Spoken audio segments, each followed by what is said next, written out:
right, so we are in week 6 here. We're going to look at the practice quiz for absolute value functions and transformations, which is really just vertical stretch and compressions.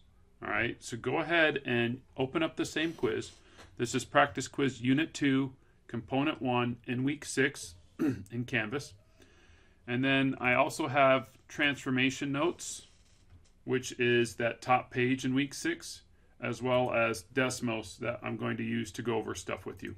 All right, so go ahead and take the quiz. I believe these are in random order, so you're going to need to find the quiz question that I'm working on. All right, let's go ahead and do the first 2 graph pictures. All right, so you're going to see one where there's an absolute. So let's look at this whole. When we're looking at vertical stretch and compression, everything that we do is going to be the absolute value of x. So it looks like this, right? This is 45 degrees. It goes down at a slope of -1, hits the origin, and then kind of bounces back up and goes up at a slope of 1, another 45 degrees. All right? So when you look at this graph here, you can see that the top V is our absolute value function, and then there's one below it. All right? So find the one where you've got the 45-degree angle, right? This is our absolute value of x, and then you have the V that has been sort of flattened below it. So it says, using the graph below, so go ahead and find this question in your quiz bank. It says, using the graph below of a parent function f of x equals the absolute value of x, that's the one we see over here in Desmos, and the transform function would be this other one. It's been changed. The graph has been vertically compressed by a factor of what? All right, so how do we solve this looking at the graph? When you look at the graph, let's find an easy coordinate to work with. How about right here, 2, 2? So when I look at 2, 2, what is the height of this graph? The height of it is 2. All right, my graph that's been compressed, what is the height of it when the height of the original function is 2? Well, the original function has a height of 2. This one has a height of 1. All right, so it's a half. So the factor that we're using is 1/2. You could express it as a fraction. You could put 1/2. You could also do 0.5, or you could do 0.5. Canvas will accept all answers.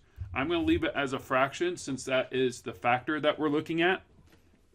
All right, so this thing is being compressed. It's being flattened. It's being vertically compressed because we're multiplying it by a number less than 1. We're multiplying it by a fractional part. And what that means is that it doesn't increase at the same rate. It increases slower. So as it increases slower, it has the appearance of being flattened or compressed. All right, let's find the other image. And again, you have the 45-degree angle. This is the absolute value function, but then you have a sharper V. And so it says, what is the factor of this function? We do the same thing. We find a coordinate right here, 2, 2. What is the height of my original function? It's a height of 2. What is the height above it of the new one? It's at a height of 4. So how do I go from 2 to 4? Remember, factor means to multiply. We're not adding. Don't say plus 2. What are we multiplying by to go from 2 to 4? Right? We multiply by 2. So what that means is this newer function, everything is going up twice as quick. That means it's being vertically stretched. It's being pulled upward so that it goes up quicker. All right? So that has a factor of 2.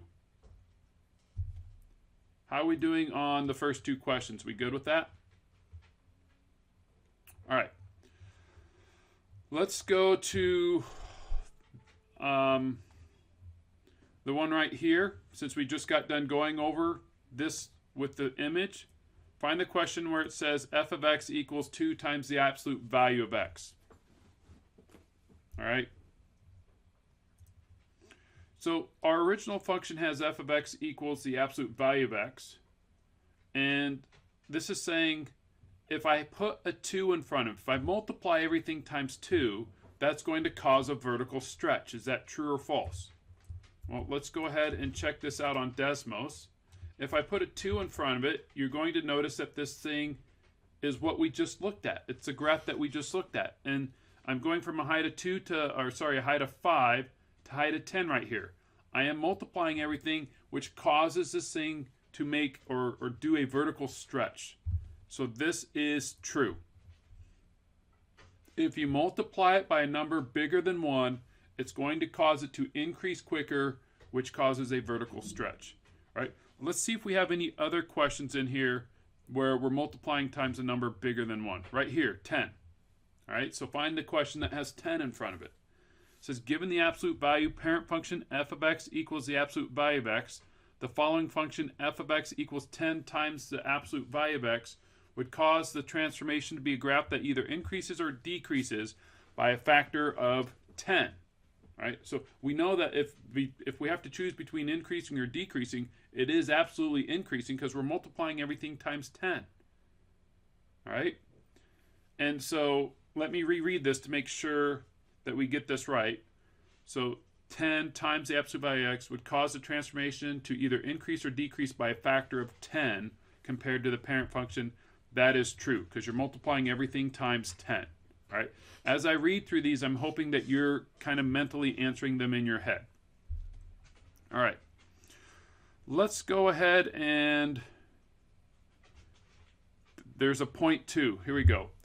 Find the one where it says, given the absolute value parent function, the following function, 0.2 times the absolute value of x would be a vertical stretch. Okay. Remember, stretch is when we're multiplying it by a number bigger than 1. It's going up quicker, which makes it appear to have a vertical stretch. Here I'm multiplying it by a number less than 1. So what it actually does is it compresses it. All right. So by compressing it, that's going to make it have a vertical compression.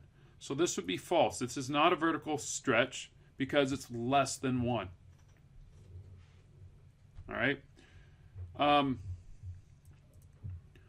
right. So for this question, it says 0.1 would cause the transformation to increase or decrease vertically 10 times slower. All right. So if we multiply by 1/10, that is the same as dividing it by 10, right? So we're multiplying it times 0.1. So if we were to look at this as an image, let's go ahead and change this from a 2 to a 0.1. And you'll notice right here, out at 10, my original function has a height of 10. This one only has a height of 1. So it is at 1/10. It's increasing 10 times slower, which is a vertical compression. So this is true. That is a true statement. It's 10 times slower, which causes a vertical compression. All right, let's go back to the question with the heart. So the heart symbol is just, hey, it's an unknown. What number would we put in place of this heart? It says replacing the heart symbol with a number greater than 1 would cause the transformation of a vertical compression to take place. Is that true or false? Hopefully you can answer that. If we replace it with a number greater than 1, that would be a vertical stretch, not a vertical compression. That one is false. All right. So we have most of these questions answered. I think we only have one left. And so the last question is the absolute value parent function. F of x equals the absolute value of x could be vertically stretched or compressed by not making any changes to the function, by not changing the equation at all. All right, so basically, here is my function. If I don't change this equation, can I cause a transformation to happen? All right, the answer to that is no. All right, so could the could be vertically stretched or compressed by not making any changes? That is a false statement. We have to make a change to our equation if we want to change the way that the graph looks. All right, go ahead and submit your quiz.